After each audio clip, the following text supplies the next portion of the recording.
বেগুন আমার খুবই প্রিয় একটি সবজি বলতে পারো। আর এই কারণেই আমি বেগুনটা রান্না করতেও খুব পছন্দ করি। বেগুন ভাজা কিংবা বেগুনের ঝাল অথবা ইলিশ মাছ দিয়ে বেগুনের পাতলা ঝোল, যাই বলো না কেন, আই লাভ বেগুন অল টাইম।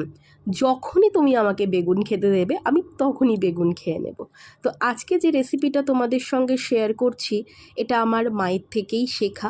বেগুনগুলোকে জাস্ট লম্বা লম্বা করেই কিন্তু কাটতে হবে এইভাবে, আর খুব ভালোভাবে ভেজে নিতে হবে, একদম লাল লাল করে, যাতে ভাজাতেই বেগুনগুলো রান্না হয়ে যায়। এরপর কড়াইতে তেল গরম করে কালো জিরে ফোড়ন দিয়ে বেটে নেওয়া মশলাগুলি দিয়ে নুন হলুদ দিয়ে আর টুকরো করে রাখা কাঁচা লঙ্কা দিয়ে মশলাটা ভালোভাবে কষিয়ে নিতে হবে। মশলা থেকে একটু তেল ছেড়ে আসার পর একটু চিনি দিয়ে দেব। মশলাটা ভালোভাবে টেনে গেছে দেখতে পাচ্ছ।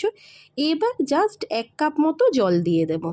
মশলাটা ভালোভাবে মিশিয়ে নেব জলের সঙ্গে। এরপর ফুটে এলেই বেগুনগুলো দিয়ে দেব। মনে রাখবে এখানে কিন্তু খুব বেশি বেগুন ফোটাতে হবে না, জাস্ট কিছুটা সময় দিয়ে ফুটিয়েই নামিয়ে দেবে। একদম শুকনো শুকনো মাখা মাখা করে তরকারিটা হবে।